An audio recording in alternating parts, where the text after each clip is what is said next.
ইন্ডিয়ার একটি জনপ্রিয় স্ট্রিট ফুড পাওভাজির নাম আমরা কিন্তু সবাই কম বেশি জানি। আমার এটা খুব খাওয়ার ইচ্ছা ছিল। বাংলাদেশে আমার কখনো এটা চোখে পড়েনি এবং পাওয়া যায় কি না সেটাও জানি না। তবে ইউকেতে বাঙালি পাড়ায় এটাও কিন্তু খুবই মজাদার একটি স্ট্রিট ফুড হিসেবে বিক্রি হয়। আমি এখানে এসে ট্রাই করেছি, আমার খুব ভালো লেগেছে, তাই আমিও বাসায় বানিয়ে ফেললাম। প্রথমে একটি প্রেসার কুকারে আমি 1 টুকরো বাটার এবং 2-3 টেবিল চামচের মতো সয়াবিন তেল দিয়েছি এবং সাথে কিছু পেঁয়াজ কুচি দিয়ে দিয়েছি। পেঁয়াজটা একটু নরম হয়ে আসলে তার মধ্যে আমি কিছু সবজি দিয়ে দিব। তার মধ্যে আছে কয়েক টুকরা ফুলকপি, একটা বড় আলু, একটা গাজর এবং কিছু মটরশুঁটি নিয়েছি। এবার এর মধ্যে 1/2 চা চামচের মতো হবে লবণ এবং 1 টেবিল চামচ হবে পাওভাজি মশলা।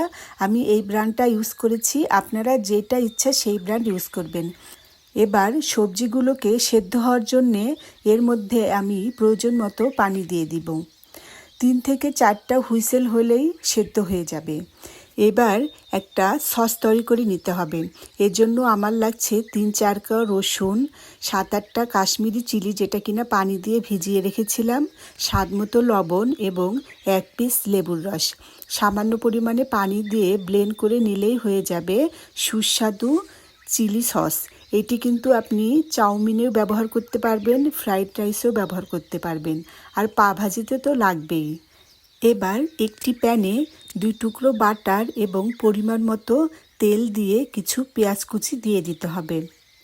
পেঁয়াজটা যখন একটু ভাজা ভাজা হয়ে আসবে তখন দিয়ে দিতে হবে একটি ক্যাপসিকাম কুচি এবং কিছু কাঁচামরিচ কুচি আর কিছু ধনিয়ার পাতা কুচি।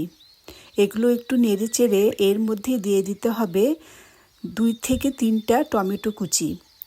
টমেটোটা যখন নরম হয়ে আসবে তখন এর মধ্যে দিয়ে দিতে হবে ধনিয়ার গুঁড়া, জিরার গুঁড়া, হলুদের গুঁড়া, মরিচের গুঁড়া এবং 1 চা চামচের মতো আদা বাটা দিয়ে দিতে হবে। এবার এগুলো ভালো করে কষিয়ে নিয়ে এর মধ্যে দিয়ে দিতে হবে ড্রাই কস্তুরি মেথি এবং 2 টেবিল চামচের মতো হবে সেই পাওভাজি মশলা। এগুলো ভালো করে নেড়ে সাথে দিয়ে দিতে হবে পরিমাণ মতো লবণ এবং সেই চিলি সস যেটা করে রেখেছিলাম 1.5 চা চামচের মতো দিলেই হবে। এবার এইগুলো ভালো করে নেড়ে চেড়ে সেই সেদ্ধ করা সবজিটা ঢেলে দিতে হবে। সবজিটাকে মশলার সাথে খুব ভালো করে মিশিয়ে নিতে হবে। মেশানো হয়ে গেলে একটি পটেটো ম্যাশার দিয়ে এই সবজিটাকে খুব ভালো করে ম্যাশ করে নিতে হবে।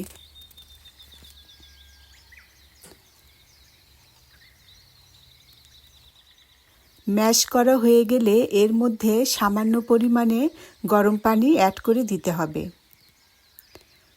এবং ভালো করে নেড়ে যখন ফুটে উঠবে তখন এর মধ্যে কিছু ধনিয়ার পাতা, 1 টুকরা বাটার এবং 1 পিস লেবুর রস চিপে দিতে হবে। সব কিছু একসাথে ভালো করে মিশিয়ে নিয়েই হয়ে গেল আমার সুস্বাদু পাওভাজি মশলা। একটি স্পেশাল ব্রেডের সাথে এই পাওভাজি মশলা সার্ভ করা হয়ে থাকে।